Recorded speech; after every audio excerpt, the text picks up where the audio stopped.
Good evening, and welcome to this special presentation on behalf of the New York Society Library. I'm Sarah Holliday, the library's head of events, and I'm just here momentarily to welcome you and to mention that this event tonight is held as part of our season celebrating our exhibition, Fabulous Fashion, and I want to put the link to more information about that in the chat.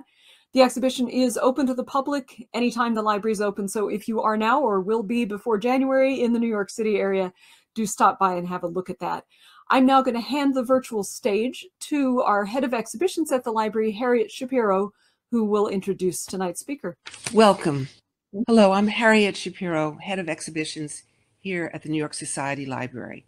It gives me great pleasure to introduce tonight's guest speaker, Elizabeth Way, the Associate Curator of Costume at the Museum at the Fashion Institute of Technology, and the editor of her exciting new work, Black Designers in American Fashion, published in 2021 by Bloomsbury Visual Arts. A compelling collection of essays by guest contributors, Black Designers focuses on the intersection of African American culture and fashion, which has influenced the development of Black fashion as an academic discipline. In tonight's lecture, Way will bring to light the changing experiences of Black designers through slavery, segregation, and the civil rights movement. As Way has written, producing fashionable clothing could be a lucrative form of empowerment for Black people, but just as important, it was and is an outlet to assert their humanity, express artistic impulses, and to achieve visibility, even fame, in a society that has sought to render them invisible. Way's studies illuminate a profoundly important aspect of African American culture and fashion, no longer to be ignored. Elizabeth Way grew up in Southern Maryland, poring over issues of Vogue magazine as a teenager. Her passion for design led her to the University of Delaware, where she graduated with a BA in history, a BS in apparel design, and an MA in costume studies from New York University. Way's publications include Elizabeth Keckley and Anne Lowe, Recovering an African American Fashion Legacy that Clothed the American Elite, Dressing to Pass During the Harlem Renaissance, Fashion in the Novels of Jessie Redmond Fossé and Nella Larson, and Strands of the Diaspora, Black Hair in the Americas, 1820 to 1920. Recent exhibitions include Fabric and Fashion, and upcoming in February 2023, Fresh, Fly, and Fabulous, 50 Years of Hip-Hop Style. Way is also currently guest curating Anne Lowe, American Couturier, at the Winterthur Museum, Library, and Gardens, opening September 2023. Anne Lowe designed Jacqueline Bouvier's wedding dress, her exquisite skills inherited from enslaved ancestors. And now, please welcome Elizabeth Way. Thank you so much, Harriet. Hi, everyone. I'd like to thank, first of all, the library for having me tonight. I'm slightly downtown from their beautiful building in a much more brutalist building here at FIT. So you can see 7th Avenue behind me. But thank you so much for joining us tonight from New York and hopefully further afield. So I'm going to get started by sharing my slides.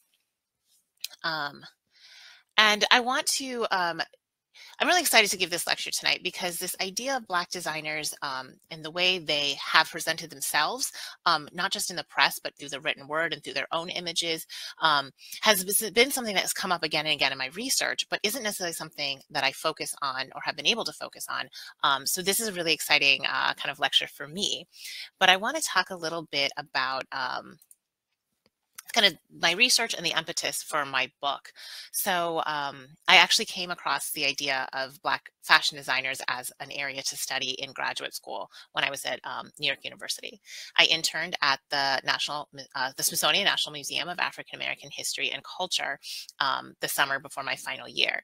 And the reason I interned there was because it was close to my home in Southern Maryland, and it was a paid internship.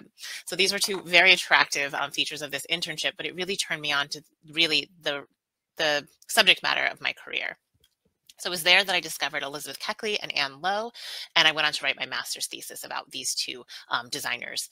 And I'm going to talk a lot more about them tonight in my presentation. I work at the museum at FIT, and I was lucky enough to co-curate with my colleague Ariel Alaya a show in 2016 called Black Fashion Designers. It was in our history gallery here at FIT, and so it was a chronological kind of look, really more thematic, but in our chronological gallery, looking at the impact of Black designers. And our focus was really on New York because of the collection that we have here at FIT. But one of the questions that came out of that was, where's the book to accompany the exhibition? And when Ariel and I curated it, we didn't have time to do a book beforehand, but it really got me thinking.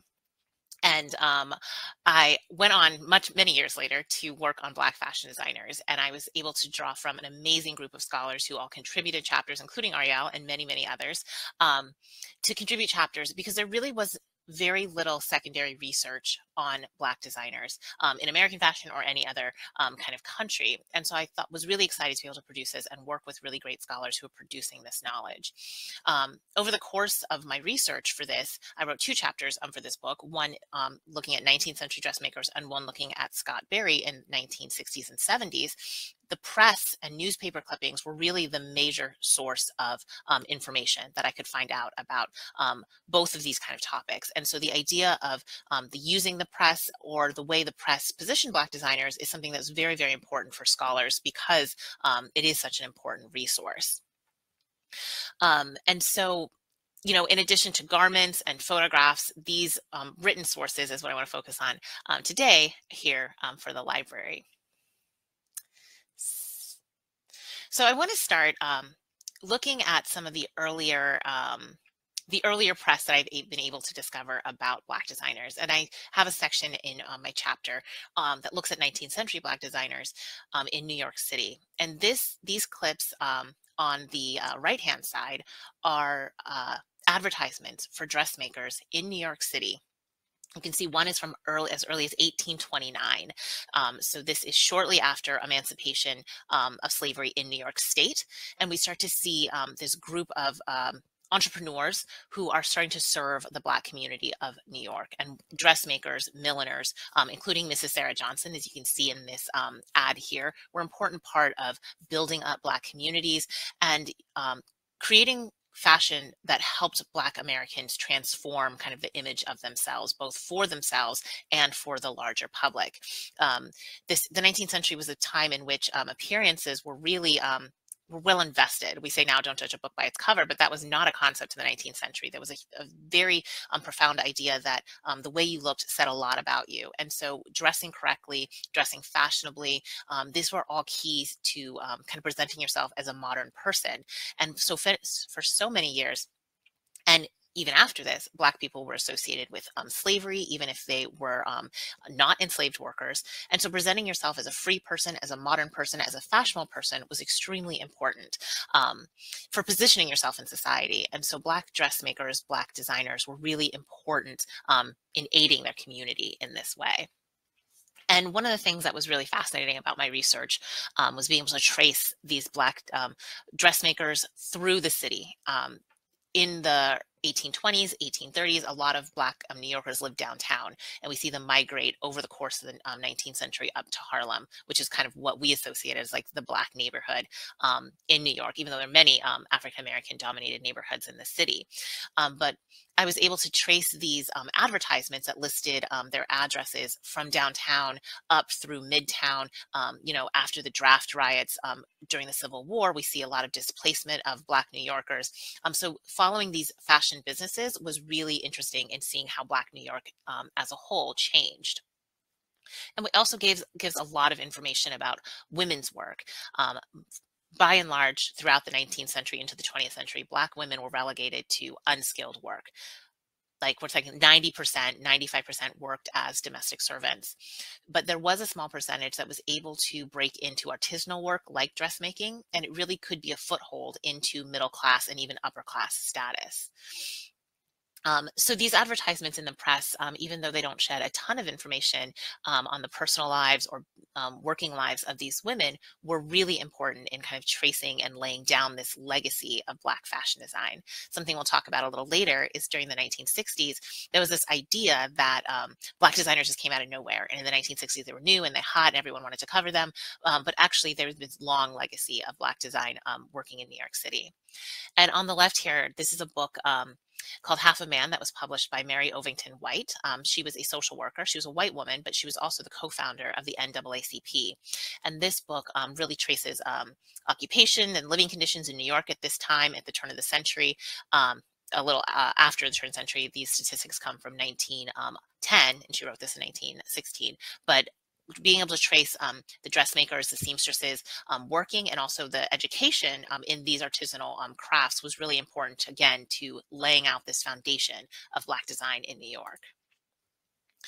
So I want to kind of get into more specific designers here, and the first is Elizabeth Keckley.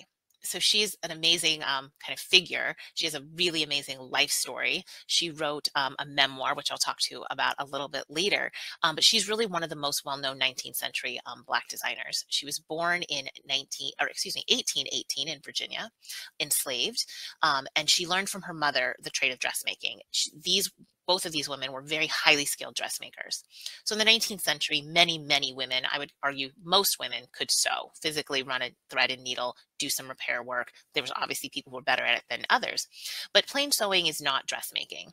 Dressmaking involves making patterns, making dresses, trimming. It's about fit. It's about kind of math and design at the same time. And so this is kind of a different skill set than just sewing, which was also, a very tough skill to master.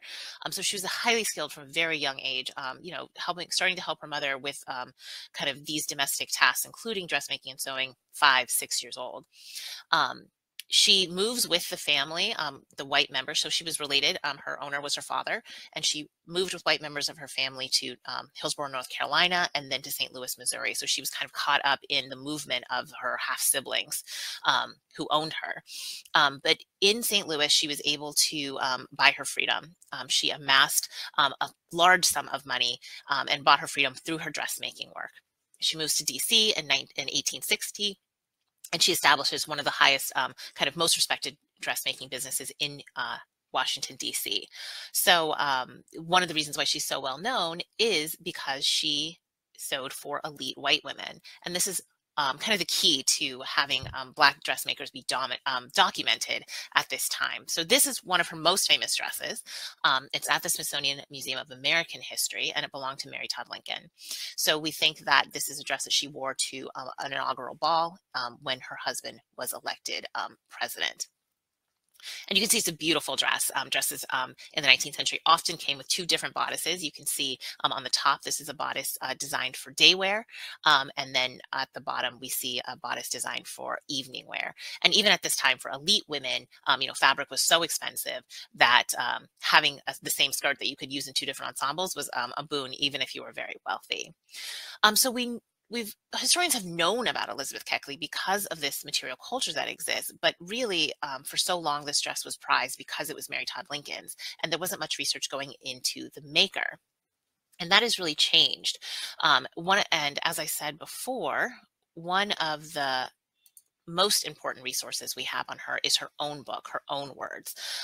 This was published in 1868, and it is part of a genre we refer to as slave narratives. So there are others in this group. Frederick Douglass wrote a biography of his life, Harriet Jacobs. There are other slave narratives, and they kind of follow a genre in the 19th century that positions Black people in a certain way. And it was used by abolitionists to kind of protest against slavery. So there's a lot of genre within this memoir that you kind of have to recognize. Otherwise, it kind of makes for a strange read. But there are so many details of her life that are documented by herself that makes that for such a rich, rich resource. But in addition to her own memoir, which is available online, you can search for it. You can buy it pretty inexpensively online if you want it physically in a book. So it's a great read if you're interested. But she was also covered in the contemporary press. So for a 19th century Black woman, Elizabeth Keckley was extraordinarily visible in the public eye through the press, both Black and white.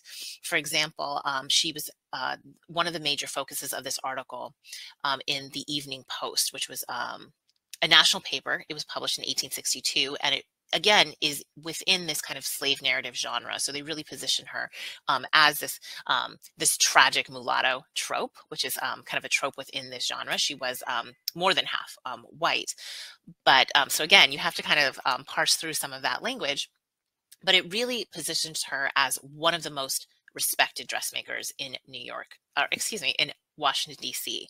And the fact that she kind of achieved this level of success as a Black woman, not only a Black woman, a woman who had been formerly enslaved, was really a testament to her skills as a dressmaker and her eye for design. I think one of the most interesting things is that she designed dresses for both Varina Davis, the wife of Jefferson Davis, the president of the Confederacy, and then later for Mary Todd Lincoln, obviously the wife of Abraham Lincoln. So, you know, in this town, even today, where we see all these different political groups coming together, she was able to kind of run her business across political lines out of, you know, we think it's a contentious time now, you know, it actually ended in a war. So the fact that she was able to make these connections and everyone sought her out was really a big deal. And because we have these resources on her, these newspaper articles, her memoir, we're now able to kind of place her in history and go back and look for her. So there's other documents that have come to light, you know, that are in archives. For example, this is a copy of the Common Book that her owner's wife kept, and it actually lists, you can see taken out in magnification, it lists her birth. So this would have been from the Burrell Plantation where she was born.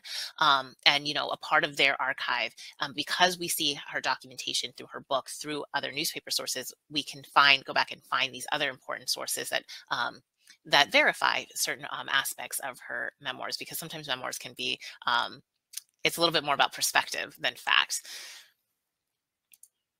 Another really important kind of set of documents are her emancipation papers and her freedom bond. So this was issued in St. Louis, Missouri. So again, we see all these beautiful documentations of her life and her life stages that we're able to go back and find. So all of these give really important information, not just for fashion historians like me, but for all kinds of historians interested in this time period.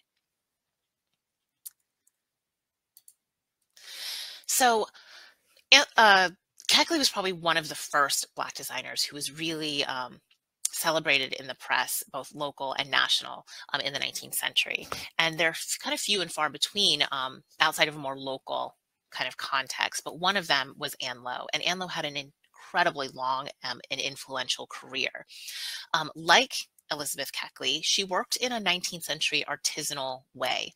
She, like Elizabeth Keckley, she learned these skills from her mother and her grandmother who had been enslaved. So these women took enslaved labor and they transformed it into free labor. So we have Elizabeth Keckley doing that through emancipating herself. And then we see Anne Lowe kind of move into the Jim Crow era, the Reconstruction Jim Crow era, with these skills. And this was a way to really elevate themselves above the work that was really circumscribed to Black women, which was really domestic work. But it's very interesting to see how Anne Lowe has been captured by the press over the course of her career. So again, Anne Lowe has a fascinating life history. She was born in Alabama at the end of the 19th century, and she was a dressmaker working with her mother and grandmother, again, from a very, very young age, starting to really taking over her mother's business when her mother died unexpectedly in the 19-teens. She was married very young and she had a baby, and her husband did not want her to continue her dressmaking business. And so she stopped for a while, but she was discovered in a department store, whether she was working or there, shopping, we don't know. But a woman who was from Alabama but lived in Tampa, Florida, outside of Tampa, Florida, Josephine Lee, discovered her because of the clothes that she was wearing. Mrs. Lee asked Anne Lowe, "Where did you get these clothes?" And Anne Lowe said, "I made them myself." And this woman hired her on the spot to come down to Florida and be a live-in dressmaker for herself and her 4 daughters. It's an extraordinary story. So she takes her baby, she leaves her husband, and she gets on a train and she goes to Florida. And it's in Florida, in outside of Tampa, that she's really able to establish a very local but very profound fame. She's working out of the Lee's home, making clothing for her daughters, and then also expanding to their social circle and expanding out and out. So eventually she remarries, and so she moves out of the Lee home and establishes her own household in Tampa, where she establishes her own atelier. And so what you see in this newspaper article from 1926 is an image of her atelier, and she had several women working for her.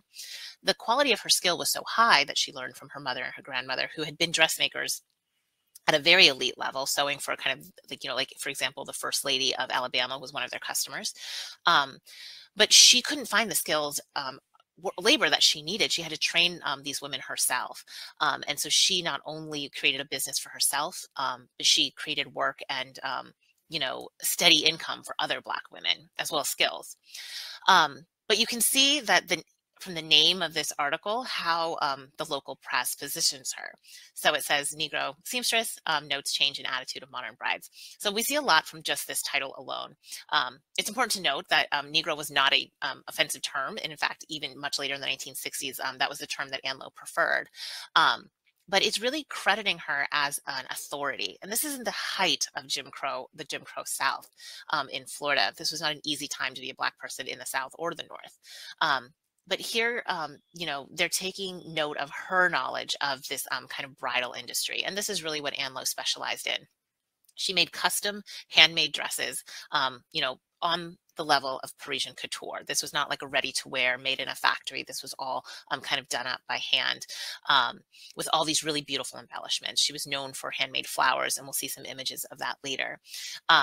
But it was also interesting to note in this article is that she talks about attending brides. She goes to the wedding. She helps dress the bride, dress the bridesmaids. But she is a literal maid. She dresses in a maid's uniform as per kind of the tradition of Tampa at that time.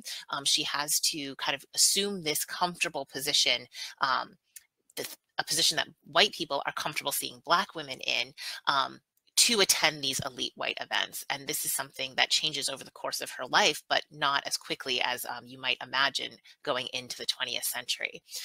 So this is a really important piece of press that tells us a lot, not only about Ann Lowe and her early career, but also about the times that she was working in. But she appears in press of all kinds. So this is an article from 1949, and this is from a Black newspaper. This is from the New York Age. Ann Lowe eventually moves to New York. And again, if you're interested in her biography, there's lots of information out there. I'm working on a book in conjunction with the Winterthur exhibition that'll be out in 2023. That's really the first academic book focusing on her work, her life and her work and her material culture. But there's certainly a lot of information out there, and so you can read more about her. But she moves to New York City from Tampa, and she's really known for sewing for elite white women. For example, she made Jacqueline Kennedy's wedding dress, which is probably her most famous design. But it was really women on that level, and she served elite society in that capacity. But she lived in Harlem, and this article lets us know that she was actually well known among the Black New York, among a Black public, which is really exciting to know as well. So the New York Age actually kind of hired her as a fashion correspondent and sent her on an airplane to Paris to cover the fashion shows. And so she tells in other articles how she's met Christian Dior, and this is a period in which she would have done that. And so this newspaper lays out a large expense to send this fashion expert to the kind of the source of fashion inspiration. Paris is still kind of where everything is happening at this point, and to have her report back. And what you see in this image here, unfortunately, it's not very clear, but she designed an exclusive ensemble to be pictured in the New York Age that kind of interprets the fashion trends that she saw in Paris. So we see her being treated as a fashion authority in a very different capacity from the way she was captured in Tampa in 1926. So again, she made Jacqueline Kennedy's wedding dress, but the press it worked against her in this instance. So she knew Jacqueline Kennedy because she was Janet Auchincloss's dressmaker, Kennedy's mother, and she's been a long time dressmaker for the family. She made Jacqueline Bouvier and Lee Bouvier's debutante gowns, as well as their sisters. but she was not named in the press as the designer of Jacqueline Kennedy's wedding dress. So this was a big deal. A lot of people saw this dress, millions, across the United States and internationally. John F. Kennedy was already a prominent public figure as a senator. And then, these images recirculated when he became president and recirculated again after his death. And it's not really until that third period in which she starts to receive a little bit of credit. So this was a huge blow to her, that she did not receive name recognition as the designer of this dress. And there was a little bit of, there was an incident much later after in 1961, so less than 10 years after the wedding, but the Ladies' Home Journal ran an article about Jacqueline Kennedy, and you can see underlined here that, again, did not specifically name Ann Lowe as the designer, but the article referred to her as a colored woman dressmaker, not of the haute couture. And this was something that Ann Lowe took a lot of exception to. There are records in private archives, and I'll talk a little bit more about that later, of letters between her and Jacqueline Kennedy and her press secretary. So mostly between Kennedy's office and Ann Lowe, in which Ann Lowe really, she says, she's not only offended, she's very hurt by this. She knew Jacqueline Kennedy personally. And it comes out with in this correspondence that Jacqueline Kennedy did not know that this is what the reporter was going to say. All the correspondence Ann Lowe has is with Jacqueline Kennedy's secretary. But she says in kind of her responses is that she wants to be referred to as a Negro designer, a noted Negro designer, and not as a colored woman dressmaker. And that's a really interesting shift, this idea between a dressmaker and a designer, which I want to talk a little bit more about later as well. But we start to see the parlance change, right? There are many different terms, in the 18th, 19th century. They have modiste, mantua maker. There are different names that change over time. But this idea of going from a dressmaker to a designer is very much caught up in kind of the gendered idea of labor, which again, I want to touch on a little bit later. But Ann Lowe does receive some press in her own name. So this is Nina Auchincloss's debutante gown. So along with wedding gowns, debutante gowns were really kind of the main stay of Ann Lowe's designs. And Nina Auchincloss is Jacqueline Kennedy's half-sister. But she is recognized in Vogue magazine in 1955. So this is before kind of this kind of melee with the press in the early 60s, but she's credited with her name. Ann Lowe designed this dress for Nina Auchincloss, and that's a big deal. Vogue was the most important fashion publication at that time that went out, and at that time it was really geared towards kind of elite readers. So these would have been the people Ann Lowe wanted to dress. So I want to look a little bit at her work here. So this is an absolutely gorgeous dress that is in the collection of the Smithsonian Museum of African American History and Culture. And you can see that flowers were her signature, and you can see just the amazing way she rendered them. She did all kinds of flowers, these beautiful three-dimensional fabric flowers, of course, but she painted them. She hand painted flowers. She made the dress that Olivia de Havilland, the actress, wore for when she received her first Oscar, and those were hand painted. She does applique, she beads flowers, and she does other motifs as well, but these flowers are really her signature.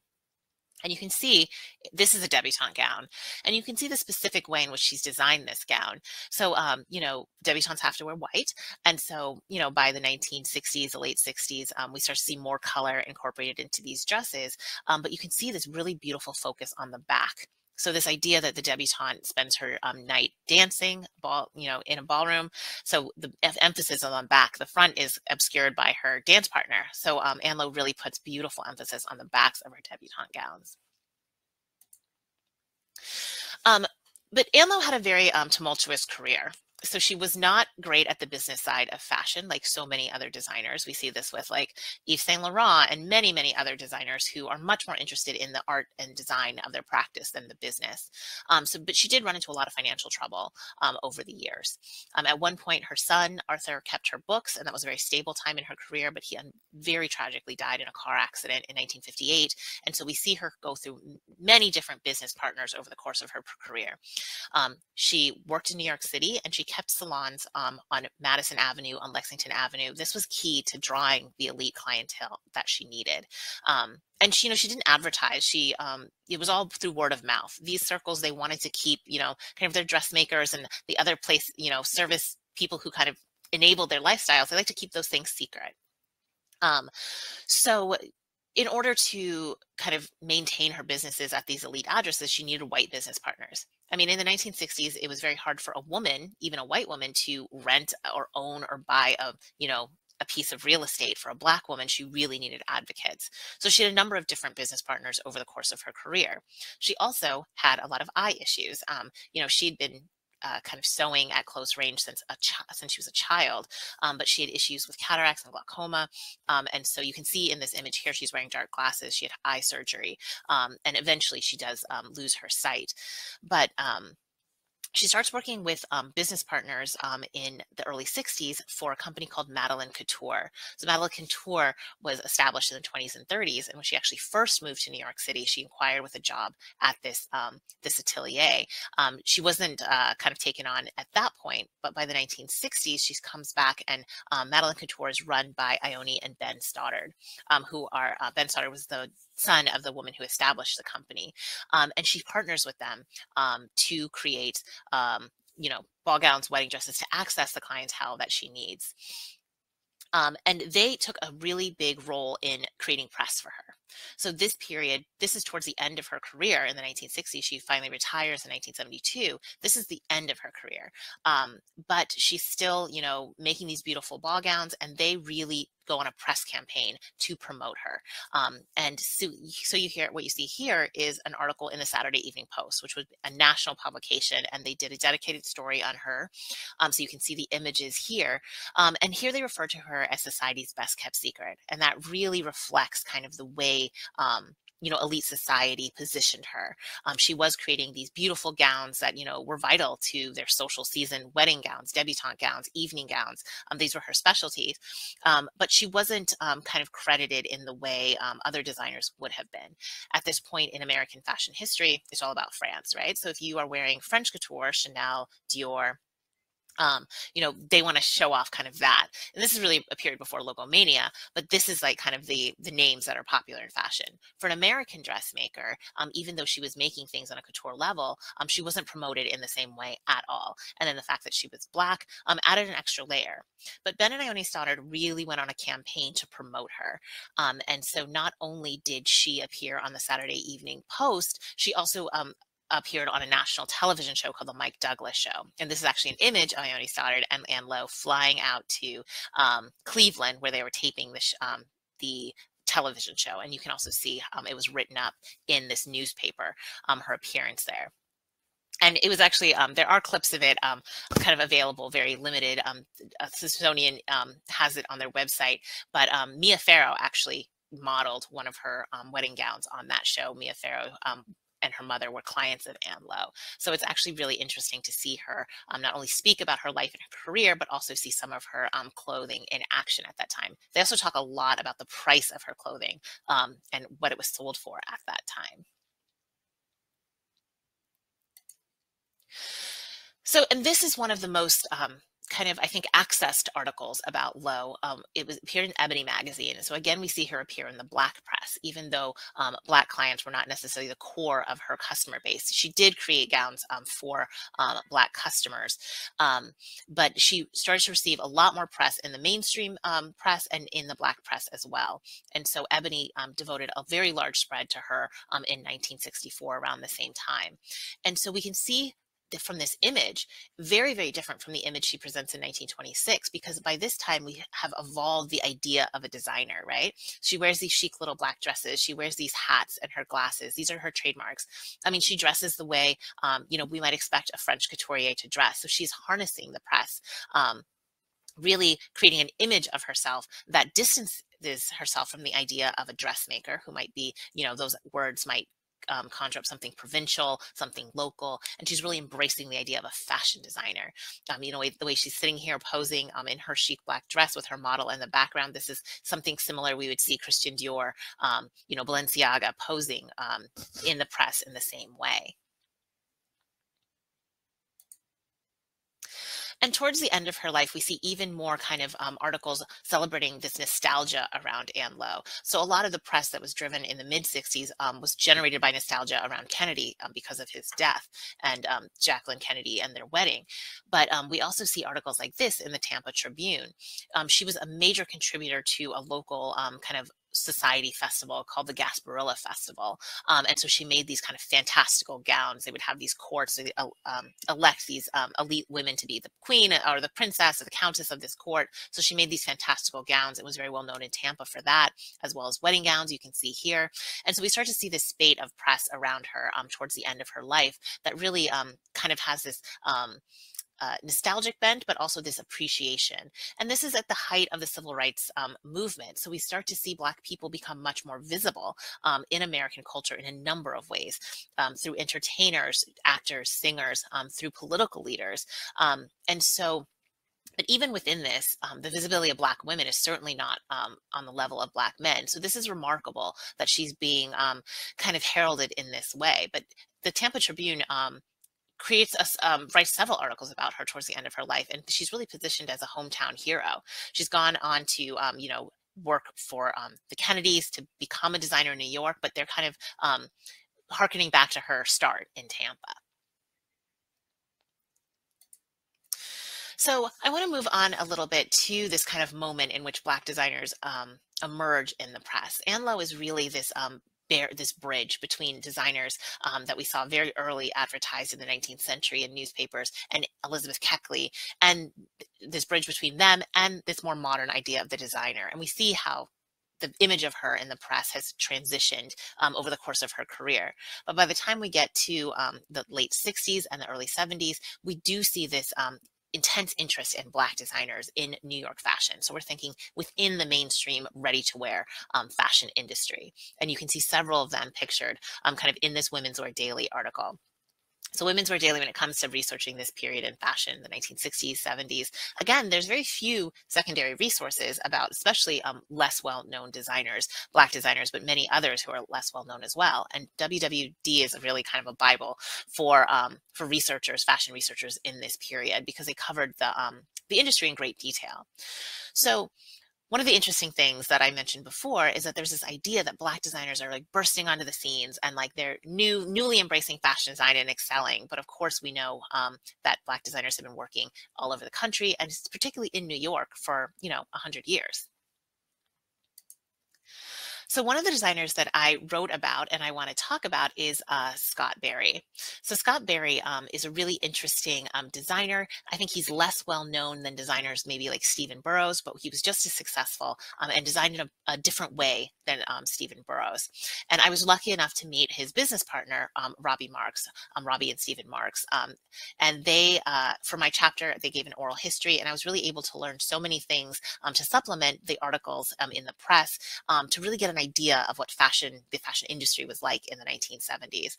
And Robbie, she tells such great stories about Scott Berry, but also her own experience. So she was a young white woman when they partnered. And she tells this story that I'll never forget. She was sitting in a meeting with a fabric supplier, and they're sitting in this meeting, waiting for it to start. And finally, this man, this old Garmento fabric dealer, turns to her and says, "Miss, when will your father arrive? We need this meeting to start." And, she's like, I'm the person you're here to see. And so not only do we see, kind of everything that's going on in society is recreated in a microcosm in the fashion industry. So not only do we see racial discrimination, we see a lot of sexual discrimination as well, which is one of the reasons why we really see a huge decline in press when it comes to Black female dressmakers. In the 1960s and 70s, this narrative around Black designers in the industry is almost exclusively around male designers designing women's wear. But we can see some early mentions of Scott Berry in the press, and he's really positioned in this certain way, a narrative I think we're all pretty familiar with. It's this young, scrappy designer. These articles mention how he's designing out of his apartment. It's a second floor walk-up, but also it taps into kind of his deep interest in fashion history. For example, this article on the left talks about how much he loves Madame Grey, and also his kind of position as an edgy designer. He's designing trousers as evening wear, and this is still pretty new at this time. And, he really was able to, by the mid 70s, establish himself as a really successful designer. He established his business with Robbie Marks and her husband, Stephen Marks. They run his business. They established that in 1969. And he really becomes a mainstay of New York fashion, of 7th Avenue. So we see his collections being covered in WWD, but also in Vogue, in the press. And we start to see the press move away from the idea that he's a Black designer, and they're really just interested in what he's doing season to season and setting the trends.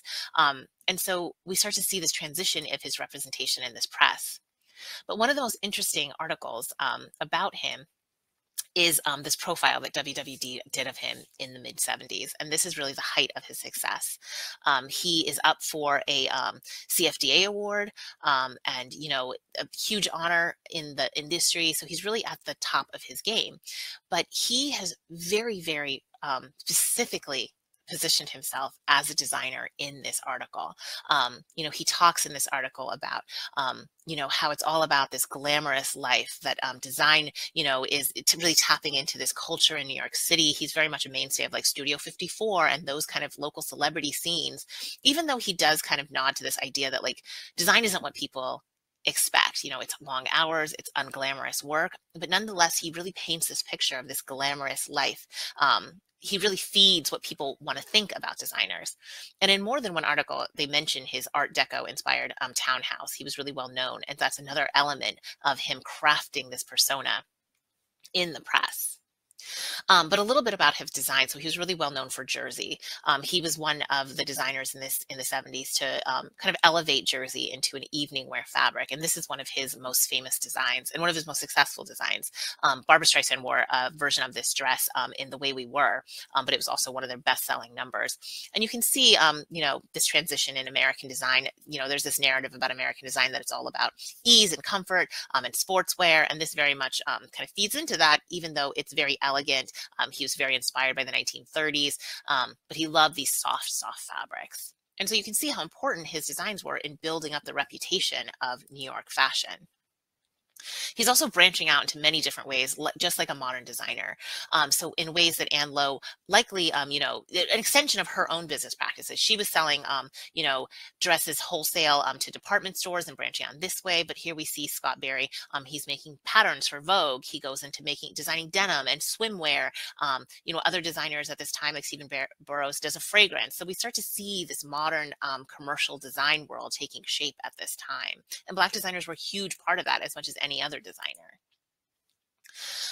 And so unfortunately, something that happens, in this way that's kind of trend driven, there's this narrative in the fashion industry that Black designers were really hot in the 1970s, and we start to see them kind of fall off the interest of the press as we get into the 1980s. So this is a really interesting article. It was actually written by Andre Leon Talley in Ebony for the Black press, but the title of the article is Black Designers Surviving in Style. So this point that he's making is that these designers are still around, and Scott Berry is again profiled in this very glamorous way. You see these images of him very analogous to the WWD article. And again, it mentions his townhouse, his Art Deco townhouse. He's pictured in it. So he's still upholding this idea of the designer, really saying kind of, we're still here, we're still designing.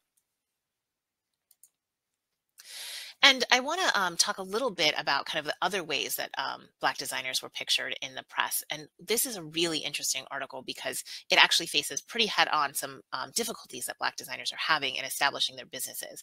It talks about financing. It talks about how hard it is to attract funders and investors for Black designers, how hard it is to get bank loans. So this is a really kind of straightforward article that talks about the struggles that Black designers face. And these are all Black male designers. We're not even talking about female designers who, again, would have even more trouble kind of securing financing.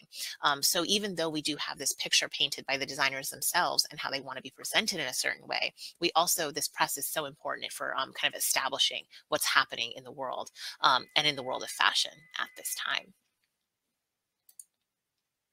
And so I just want to make a comparison that we still see similar articles like this, even, in the current time. So, on the last slide, we talked about the problems facing Black designers in the 1970s. And here in 2020, we talk about, again, the problems facing Black designers. So in many ways, we see this kind of a lot of these problems continuing. There's always these kind of high points in which there's a lot of attention on these issues in the fashion industry, and that seems to go away. Hopefully, after 2020, we'll see more sustained kind of attention, although, we've already seen kind of articles about how this attention has already waned.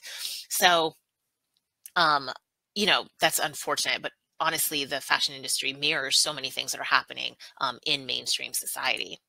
But one kind of new facet here is that designers are finding new ways to take control of their images.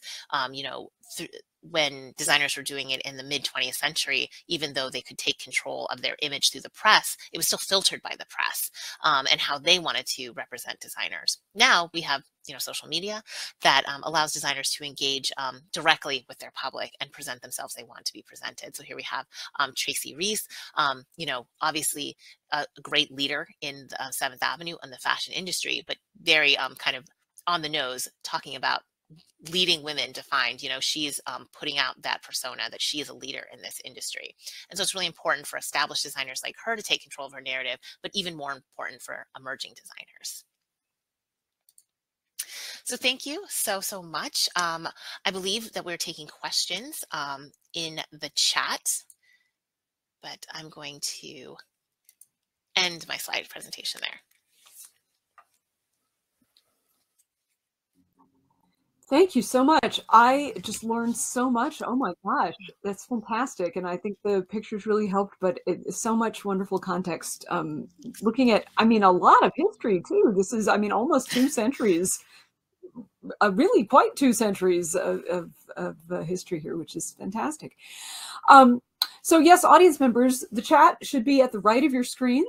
Do add your questions and comments there. I thought I might kick us off here with a little bit of a follow-up about Elizabeth Keckley.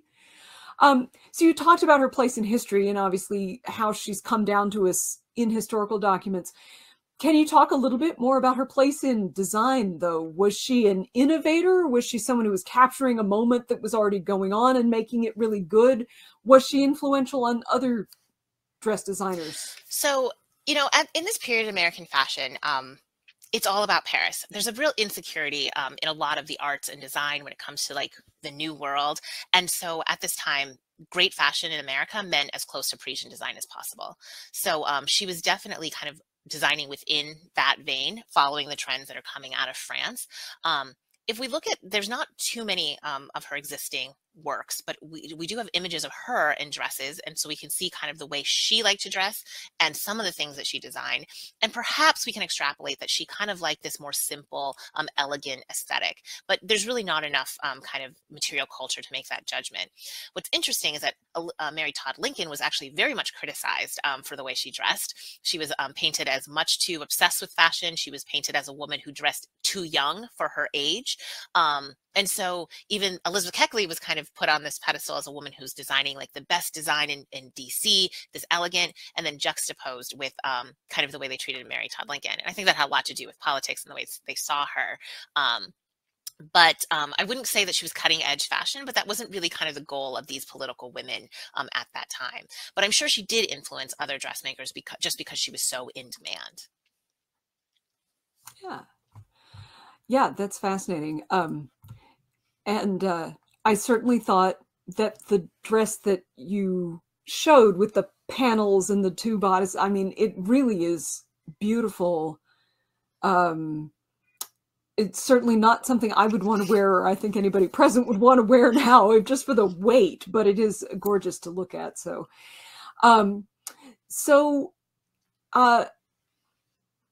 I was glad that you included a little bit about obviously traditional media, but also social media. It seemed to me that there's an element throughout all of this history of there's local or national media, and then there's word of mouth as to how the word gets out.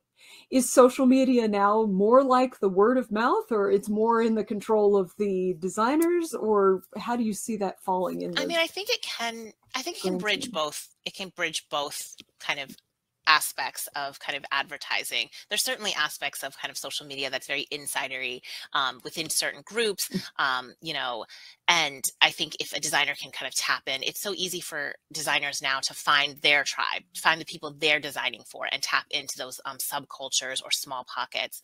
But on the other hand, it is this kind of tool in which you can reach an amazing amount of people if you can position and market it correctly. So I really think it's the way you use it and how savvy you are in it. So I think it's really interesting because it can go both ways. Yeah, good. Well, and the kind of middle people in social media perhaps are sort of influencers. I don't know how comparable that is to the debutantes or... I mean, certainly we all have like the celebrities of the age and like, ones that are more specific to fashion or, oftentimes now, especially now, it's the singers, it's the actors that are driving fashion trends. But within social media, you kind of do get these pockets. These debutantes were fashion leaders within this kind of closed group to a certain extent. Women like Jacqueline Kennedy were covered in the national press. She was like, I think she was like debutante of the year she came out. And so she could kind of break out of that circle in that way. But yeah, you do have these different pockets and different kind of levels of exposure. Yeah, thank you. So harkening back all the way to the introduction, I was really struck by the subject of, I think, your next major exhibition related to 50 years of hip hop. And I thought, oh my God, can hip hop really be 50 years old? But of course it is, or will be shortly, which is amazing. And it's great to see people looking at the history of that entire movement in all kinds of areas. Can you give us just a little taste of the connection between the music and the fashion or style? Absolutely. I mean, like hip hop, it is crazy. It is like kind of officially dated back to 1973, August 11th, 1973, to a specific party in the Bronx. So we'll be turning 50. And it started as such a niche culture. It started as a very Bronx centric, New York centric idea that just, honestly took over the world. And so, but the culture is so many different aspects of not just the music, but visual culture. The four elements of hip hop in the beginning were emceeing, DJing, graffiti art, and dancing. And so especially, not only did these early kind of artists rap so much about fashion, that was such an early topic, but the dancers, they needed specific clothes. They started trends that not only were about style, but about the functionality of their dance. And then we see so much of the graphic art make its way onto clothing as branding. And so in all of these ways, kind of hip hop, fashion has been so important, and style to hip hop, the way they kind of cherry picked from what was going on in mainstream fashion and made it their own, and then the way they influenced trends. So I'm really lucky to be working with FIT professor Elena Romero, who is an absolute expert on hip hop style, and we're co-curating the exhibition. So yeah, it opens in February at the Museum of FIT. So if you're in New York and you're interested, please come see us. Oh, fantastic. You can come see fabulous fashion at the library, and then a month later, you can get your definitely check this out as well. Yes, we'll look forward to it. Good. Question from Harriet. Good thought. Let me see. Liz, maybe you're seeing this. So it says, there's a description in Black Designers of Black enslaved people and the clothing that she wore. Very strong fashion sense that comes to the forefront. Can you talk about that and the clothes young women wore and its impact in its very description? Yeah, so clothing for enslaved people was such a huge, it was a huge factor in the way they presented themselves, because there was this pull and pull for enslavers to monitor the way their enslaved people looked. They wanted uniform clothes. I mean, it was often based on economics, was the cheapest fabric, but there's fabrics referred to as Negro cloth that really designated enslaved people, and enslaved people pushed back against that very hard. And so they were able to almost miraculously acquire clothing, all kinds of clothing. They would grow their own gardens and grow vegetables and barter those for cloth or for clothing, and use secondhand clothing. They would make things, they would weave, they would take their clothes that they were issued and they would dye them and personalize them.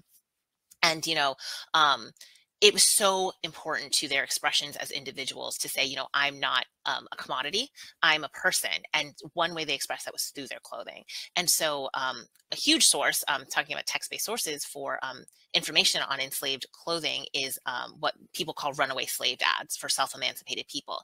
And the descriptions that, you know, these enslavers write about, you know, trying to locate self-emancipated people, like, you know, the colors, the patterns, the way they would combine clothing, that they had several suits of fine clothing that they could be changing, that they could, you know, so it really gives this huge window into how important clothing was for enslaved people. They went out of their way to access it and to individualize their appearance. So it's really a fascinating, fascinating topic. Yes, that is just the tip of the iceberg of a huge topic, and one that I probably speak for many of us that I find really quite inspiring. Like anytime people are supposedly prevented from being creative and find different ways to be creative, it's Absolutely. fantastic. Harriet also asks about the impact of Black designers in the global world, so outside of the Well, United States. I mean, you know, Black designers they're everywhere, and we see kind of this creativity. You know, fashion is something that I think everyone engages with, and so we see these creative fashion designers come from all different cultures. But Black designers have been major contributors to fashion industries all over the world. In the UK, for instance, huge, really throughout Europe. There's so many designers. You know, that we covered in Black fashion designers, for example, in Italy, in Paris, in London, all like, you know, what we call the fashion capitals, but also so much creative fashion right now coming out of the continent. So, you know, places like in South Africa, like Johannesburg, up north, like in Lagos, these are centers of design in general and a lot of contemporary art, but we also see this amazing fashion coming out. And we're starting to see international recognition of that, right? Like Tebe Magugu from Johannesburg won the LVMH award. So they're starting to get more international recognition. Stella Jean out of Milan is starting this kind of her own Black Lives Matter initiative within the Milanese fashion industry. So we see not only for their amazing designs, but also for their activism. So it's, you know, there's hundreds, like you can't even count. And, you know, when we start to see them more and more in our trade publication. So I read WWD every day and we see all of these influential designers, and that's just in one English speaking source based in New York. So there's more and more information about amazing Black designers everywhere. That is fantastic. Moving in a good direction. Brilliant. So this has been wonderful. Is there anything else that you would like to add or toss in before we conclude? I would just like to say that I saw the fashion exhibition at New York's the Society Library, and I would highly recommend it. It's absolutely beautiful. So if you're in New York, please check it out. Thank you very much. Excellent. Thank you so much, Elizabeth Way. It's been a pleasure having you, and thank you, audience members. Thank you so much for having me. Good evening.